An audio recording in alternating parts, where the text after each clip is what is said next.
I guess they managed to make a semi-coherent movie? The country is on the brink of war. Facts.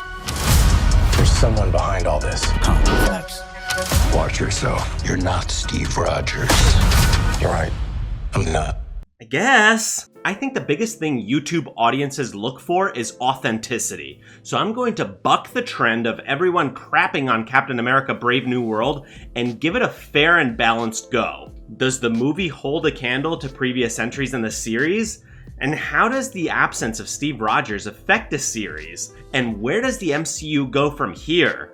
Join me, dear viewer, as I dive back into the raging dumpster fire that is Disney's Marvel. Before we dive in, take a quick second to hit that subscribe button, and if you really want to make sure you never miss out, ring that notification bell too. It'll help me break through the YouTube algorithm and keep this channel growing strong. Do I think Captain America Brave New World is the best MCU movie? Hell no.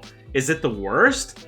Also no. It's just a product of the times. Let me explain what I mean by that. As I've mentioned in a lot of my prior videos and live streams, which you should go check out, we are emerging from the dark age of cinema, a process which started with Top Gun Maverick. But we're not out of the woods just yet. The industry and the whole world in general are undergoing a massive shift. Any huge changes in an industry as large as Hollywood are bound to have a few speed bumps and hiccups along the way. Captain America Brave New World was written during a time of massive upheaval in the world. We were just emerging from the pandemic, political shifts were happening all around the world, and people were getting tired of the last 15 years of cultural zeitgeist. But what the geniuses at Disney's Marvel didn't notice was the tectonic shift in American politics. People were sick of the woke crap. They were sick of identity politics, and they were sick of all the vitriol. During the last 4 years, the industry seemed to double down on all of these things. For example, the first draft of Captain America 4 was called New World Order, echoing Ronald Reagan's famous speech at the UN General Council way back when. The problem, though, was that the established order of the last 15 years that brought us all the wokeness, identity politics, and vitriol was coming to an end. One of the drafts of the film actually had a whole sequence about January 6th. Given where political winds were shifting last year, producers needed to axe that whole part of the movie. This led to what ultimately killed this movie both financially and with core audiences. While the plot of the film was ultimately somewhat coherent, it's very apparent that a lot of the movie was left on the cutting room floor. My biggest pet peeve with this movie was how badly edited it was. There were several sequences that were very obviously reshot with a green screen, such as when Sam Wilson talks down the Red Hulk toward the end of the film. At other points of the film, the editing led to very drastic changes in tone. This was very obviously the result of cutting out all the fascism and Orange Man bad messaging that the film most likely had in its first or second draft. The producers of the film saw the writing on the wall and likely cut out portions of the film that weren't sensitive to all the things that occurred during 2024, namely this iconic moment. The purpose of all these reshoots was to change the film in a way that reflected how political winds were blowing.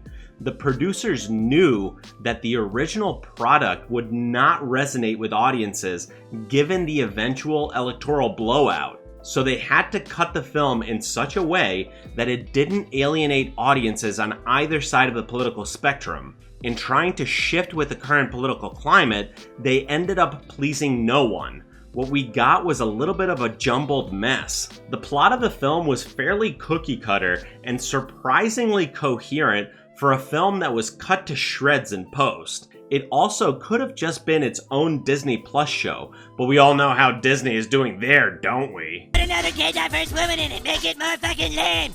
And the Disney stock just keeps going down and down and down. And then Bob Iger is all like, no, what's going on with my stocks? No, Captain. The story follows the new Captain America, Sam Wilson, as he tracks down some stolen adamantium that Giancarlo Esposito's Sidewinder stole from the giant Celestial from a movie no one saw, The Eternals. But then we find out that the real villain of the film is actually Samuel Stearns, otherwise known as the supervillain, the Leader. Stearns devised a plan from prison to manipulate Thaddeus Ross, only to ultimately turn him into the Red Hulk, who wasn't the film's main villain and should have been. While the plot is semi-coherent, it doesn't mean it's actually good.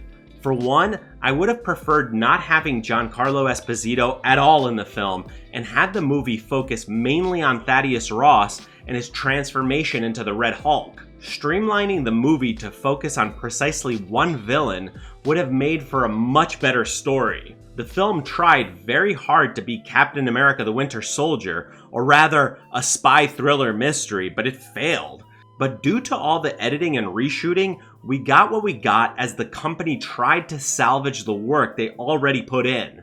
It's a classic example of sunk cost. Well, we're already this far, we should just keep going, right? It's very clear that Sidewinder was a much bigger character in the first cut or two of the movie, and it's really a shame that Giancarlo Esposito was so heavily underutilized in the final cut. Having such a powerhouse actor relegated to such a minor role is a crime to cinema. Also, bringing back a character from 2008's Incredible Hulk made little sense. That movie never really took off with audiences, despite having the best iteration of Bruce Banner with Edward Norton's take on the character, in my opinion. Look, it's clear that the editing in the film was its most major problem, but there was another more hidden problem: the budget. Rather than just scrap the project and start over, Marvel decided reshoots were the way to go, as if they didn't learn their lesson from the Marvels. This ballooned the cost of the film to well over $300 or $400 million,